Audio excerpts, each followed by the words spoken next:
feel normal when I'm playing. I feel like I'm the same as you, and the only thing they judge you by on the field is how good you are.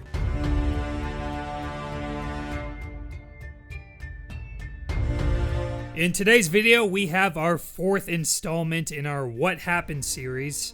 We've already done what happened to the deaf NFL player Derrick Coleman, the 4-5 running back, and Michael Oher from the blind side.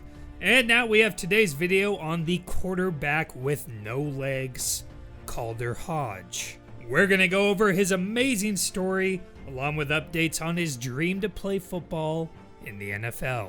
Texas high school quarterback Calder Hodge was born without his tibia bones due to a rare bone condition.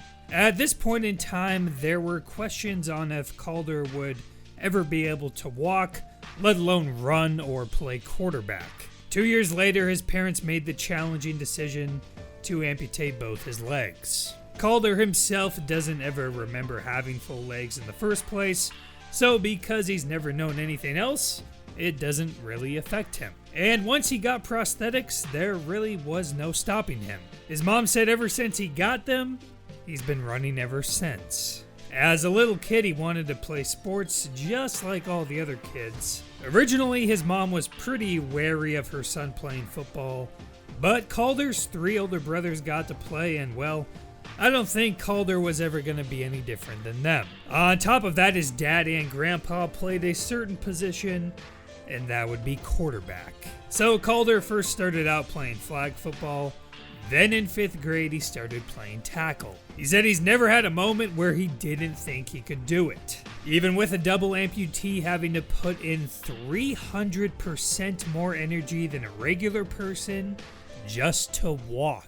The hope and the dream is that I'm playing in college, get me a degree, and then go and play in the NFL. So here's how he operates. He has walking legs for everyday activities, and his running blades are used for sports. In the beginning, well, as you'd expect, the other football players weren't quite used to having a double amputee on the field playing sports, let alone tackle football. His mom said once players get over the initial figuring out that he's not going to break, they do treat him like a normal player. Still, his team would help him get up after he got knocked down, but eventually, with Calder hoping to be treated like everyone else, he now just gets up himself. His coach said he's out on the field for hours. He's just that determined, and with all the attention he's gotten, he wants to show kids with amputations that they too can do the things that everyone else does. In order to be the best he can be, Calder started training with the man known as the Footwork King. Rashad Whitfield has trained DeAndre Hopkins,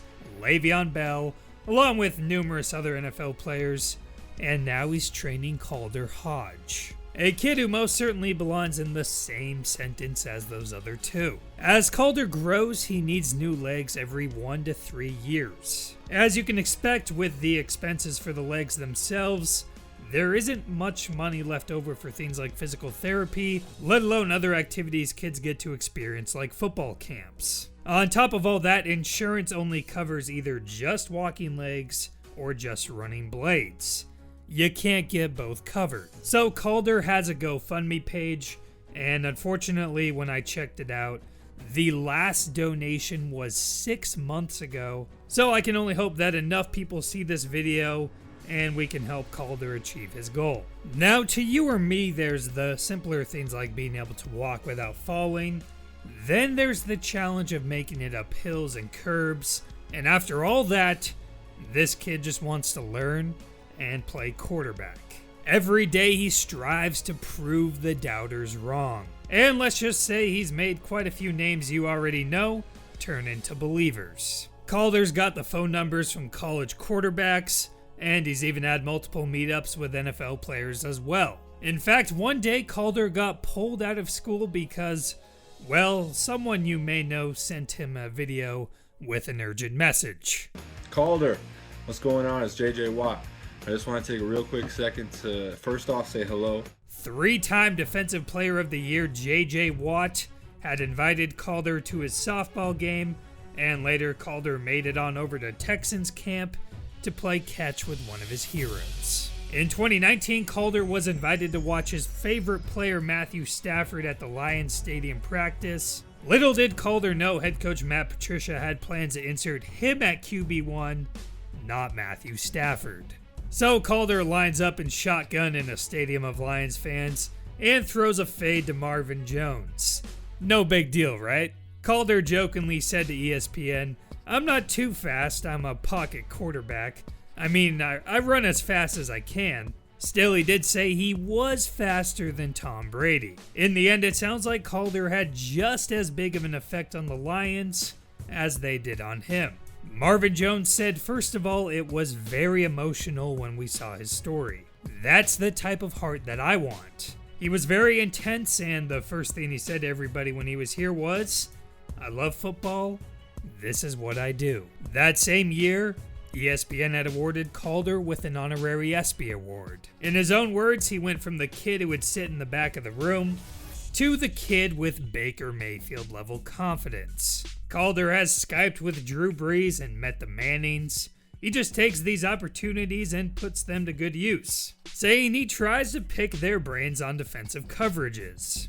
At age 15 now, he's coming off a year on JV and now competing for his time in the spotlight on varsity. There will always be people who think someone with a normal pair of legs can do it better, but Calder is ready to prove them all wrong. And maybe the best part of this story is when Calder gets contacted by parents of amputees, he gives them the advice he needed, to let those kids do whatever they want to do. Before I end this video, I just gotta say thank you to everyone for watching. Recently, this channel has been doing really well. Like, sometimes I just can't believe the view counts and the overwhelming amount of comments I get. So I appreciate the support, and I hope you all continue to subscribe and watch, because believe me, I am ready to continue making content for all of you. So thank you and stay tuned. Oh yeah, also I try to read all the comments I can, so if you have a video idea for me, then feel free to comment that below. I can't guarantee I'll get back to you right away, but I do write down all video ideas that I think I could make and do a good job on. And finally, I'll link Calder's GoFundMe below. So let's see if we can once again get some donations rolling in and help change this kid's life. To show kids like me that they can still do the things that they did before they had amputations. You just got to do it a little different. You got to bend the rules your way. We had a good 2 weeks. Today was just getting the players ready. All right, thank you. That's all the time I got.